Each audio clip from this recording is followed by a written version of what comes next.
Hello, I'm Rachel from Douentza Garden in Ireland, and you are very welcome to this video all about work to be done in autumn. Now, autumn is the ideal time for assessing what needs to change in your garden and actually doing it. So this autumn I've undertaken 3 major projects, and they have involved extending or reshaping 4 separate borders in my garden, landscaping the re-landscaping, let's just say the west side of the garden, which is the area you see behind me here, and then a 3rd project which was lifting the skirts of a tree and doing a large planting in a dry, shady area. So I guess without further ado, let's get on with the video.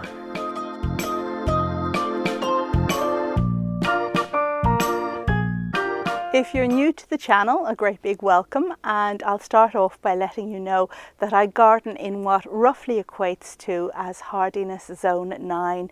Now, we don't use that system here in Ireland. No zones, no hardiness zones, but just take it as a rough guide in terms of what I might be able to get through the winter. It's autumn, it's a beautiful autumn day, and you wouldn't imagine the weather we've had in the last while. So while I was working on these projects, there was rain, there was more rain, there was rain. Did I let you know there was rain?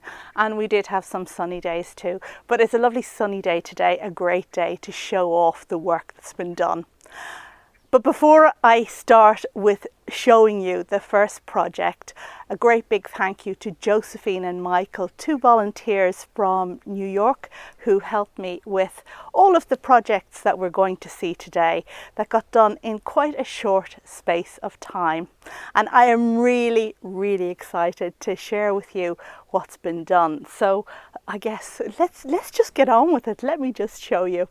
And for project 1, I'm putting up now a photograph of what the west side of the garden looked like before the project started. So this is the entrance to the west side of the garden. And this is what it looks like now.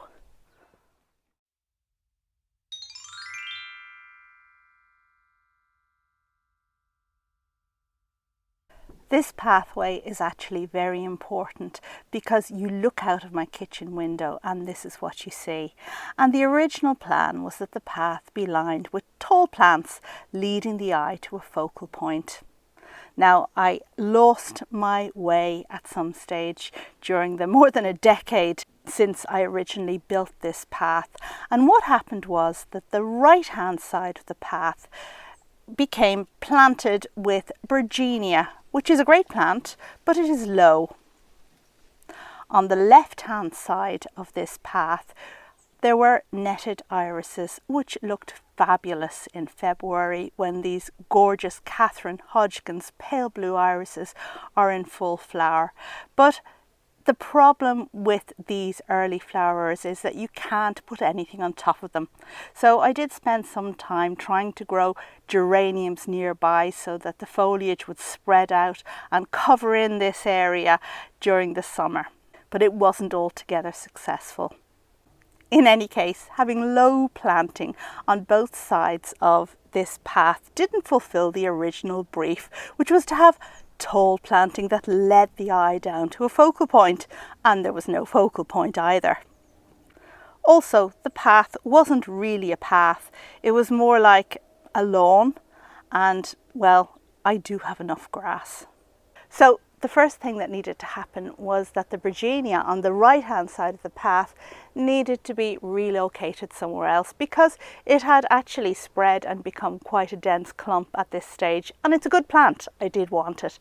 It is excellent for filling in those awkward places that are just a bit too dry and just a bit too dark for normal plants.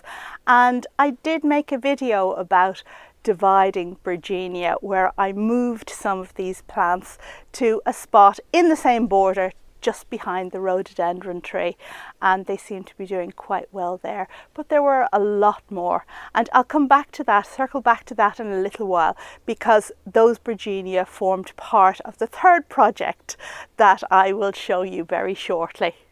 The next thing that needed to be done was to narrow the path. So if you're making a border or expanding a border, as I was doing here, then a great thing to use is string attached to tent pegs. Now this is great if you want straight lines, and in this position I definitely did want straight lines. It can be difficult to get the string right because the naked eye really isn't a good guide as to whether or not it is in the right position. You can measure with a tape measure as to where, when you have two parallel lines, the edges at the top are the same distance apart as the edges from the bottom. But that's all you can measure. So you can imagine you might have it so that the lines are the same distance apart, but your two straight lines might be going that way or it might be going that way. And I don't really know a way to do that without very specialized tools. So do stand back, take a good look at it, come back, look at it again, ask members of your family, ask Michael and Josephine to have a look and see what they think before you start cutting. The next step is to take a half moon edger and to cut along the edge of the string, which I did here. Now I'll just say this in a few minutes, just skip through it as if it's the easiest thing in the world, but it takes a bit of time to cut out and then to cut all of the grass into manageable squares. Those squares then need to be lifted with a fork, and you can just insert the rungs of the fork underneath the lip of the grass and hopefully the sod will just lift out. Of course, when it's been raining, those sods get heavier and the job is more difficult. It takes a while to do that, but it takes even longer to do something sensible with those sods. So what do you do with sods you've taken off your garden? And they are a great thing to patch up holes or dips you might have in your lawn. And I use the sods for 1, 2, 3, 4, 5 separate areas in the garden where there was actually like a bit of a hole in the lawn from maybe a tree that had been taken down a while ago or something else. And if you just place them in place and stamp them down really well, then over time they'll knit into the grass, hopefully by next spring, and you won't even know that anything has been added in there. If you have no lawn to repair, then these sods will make wonderful compost over time. So in my case, they all had to be barrowed up the hill to the compost bays, where the sods were then stacked grassy side down in such a way that the grass isn't visible to the light and therefore won't continue to grow. So in about 6 months, that grass will die off completely, giving you wonderful, frayable compost that can be just spread on your borders. Did I mention that the weather was particularly bad at some stages during this project? Because there was a lot of rain. Now, as you can see in this particular border, I removed all of the planting, not just the Virginia. And I also had at my disposal spent compost from summer planters and strawberry planters. And rather than, I suppose, discarding this stuff, I always like to put that spent compost back in the garden, usually as a mulch, but in this case it'll do very well just to enrich the soil slightly. That spent compost then got raked over the whole area when the sods were taken off, and then it was time to plant. Now, personally, I do not dig borders. I won't go into the reasons why. It's supposed to be bad for the environment, but besides that, it is actually a lot of redundant work. And what I do instead is to just dig individual holes for the plants that I want to put in place. And the plants I used in these new expanded borders were ones that I divided from existing perennials in the garden. So things like my glorious Cambridge Scarlet Monarda gorgeous tall red thing, or alströmerias that are doing really good. Plants that can be divided at this time of year, although alströmeria really are better divided round about April, and I have a video about that somewhere. Anyway, I took a risk. I divided some alströmeria, some monarda, lots of different things, and planted them in the border. I also planted up the adjacent border, the other side of the path, and those netted irises, well, I didn't lift them. And the reason why I didn't lift them is that it was very difficult to get them up without slicing them in two. So I left them in place. They will flower beautifully next February, and then after that I will lift them and put them to their new home. So for the moment I have just planted up the border here with new perennials at the very front, and behind is the space where the irises will still come up in spring. And then the final jobs were to move the two urns here just a bit closer to the edge of the path, which my husband did, and to place the focal point, which is the Easter Island head we see right down here at the back. And as you will also note, Alströmeria Selena is still in full flower and doing magnificently. A beautiful alströmeria that I was glad to extend to the border here on the left. I'm really happy with how this looks, with the view down there to the Easter Island head, and the anticipation of how it's going to look next year when the perennials get going and when they're at least this tall and you have the impression of being enclosed by soft planting. And I was so inspired and so happy with how this worked out. I decided to go just a little bit further. And if we walk down here and come all the way up here to Mr. Easter Island Head and look over here, then this was the next focus of the second project. And anyone who has watched my garden tour videos for any length of time will know how this section of the garden here looked up until very recently. And I suppose there were a couple of problems with it. And the main one, from my point of view, was that there was just too much lawn. Also, the soil is very difficult and hard to work with, and I suppose that kind of demotivated me from doing anything with the area, because more planting space would mean, well, getting stones out of planting holes, and I wasn't in the mood for that mostly.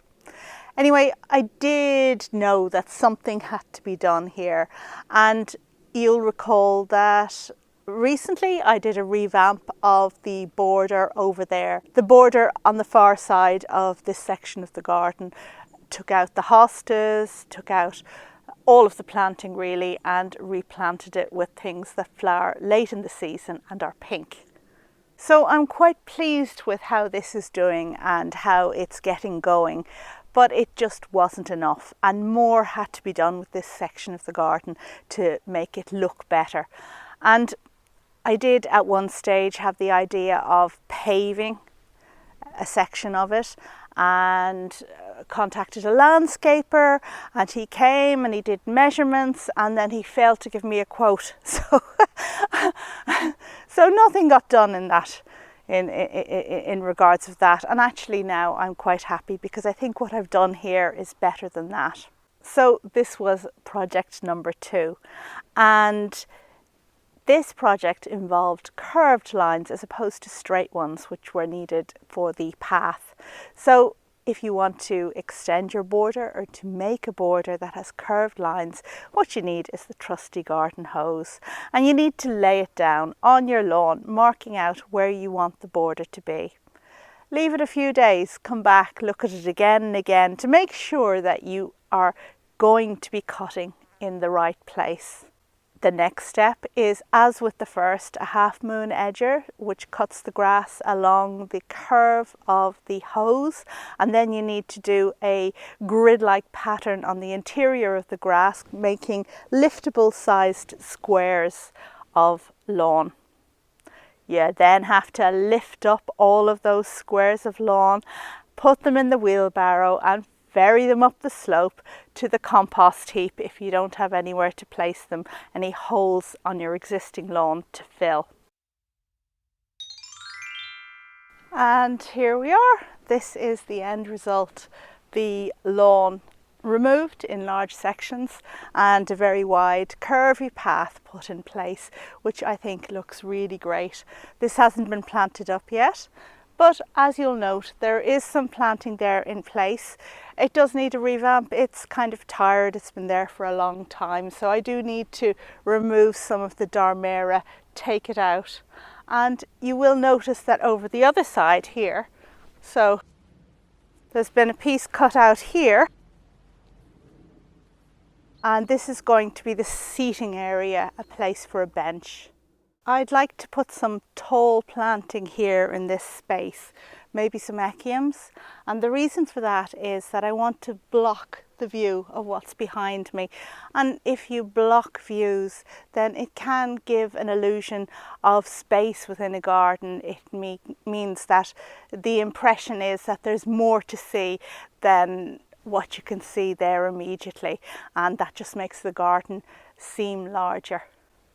You should note, of course, that there isn't normally this see-through effect along the side of the west garden, and it's happening now because my mock orange hedging has been pruned quite hard back this summer, and it's just letting the light through. But when the leaves get going spring next year, and certainly when the flowers get going, it won't look like this at all.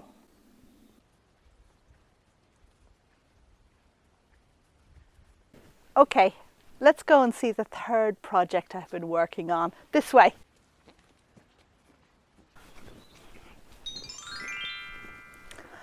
And here we are. So this is the third big project that has been carried out this autumn. This is my son's birth tree. It's a cedar. It's a large conifer that drops needles the whole time and is very dense and evergreen in its habit. And last time you saw this tree, the trunk, I suppose, was filled in with lots more of these branches, almost down to the base, because that's the way it works. So what's happened here is that I've raised the skirts of the tree. And what that means is removing lower branches just for appearance sake. Now you can't do it with trees that are too young. Well, with trees that are very young, you shouldn't take too many lower branches off.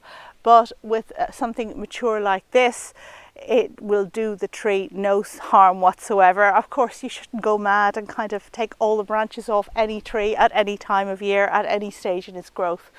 But the advantage of raising the skirts is one of appearance. But in this case as well, it also allows a lot more light to come through. Light that will fall down here below, but also on the border that's planted up behind, and so it's a double bonus. Now those Virginia that you saw in the other side of the garden, well, this is where they ended up. Some of them were planted, as I said, over there, but the vast majority went underneath this tree here, so they're planted up in dry shade. In spring, I did an experiment with various plants to see if they would tolerate this very, very inhospitable environment. Moist shade, as we all know, is no problem whatsoever, but dry shade is really, really tricky to plant.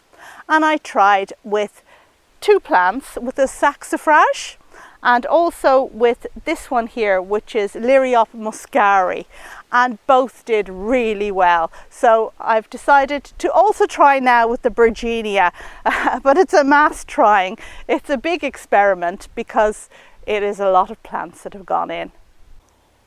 On this side of the tree, you can see where some of the lawn became degraded over time, and that has been fixed, replaced with sods that were removed from the other side of the garden. So this is one of the places where those sods ended up. And I'm really happy with how this third project also turned out. In fact, this was the project that happened first, but We're calling it Project 3 for the purposes of this video.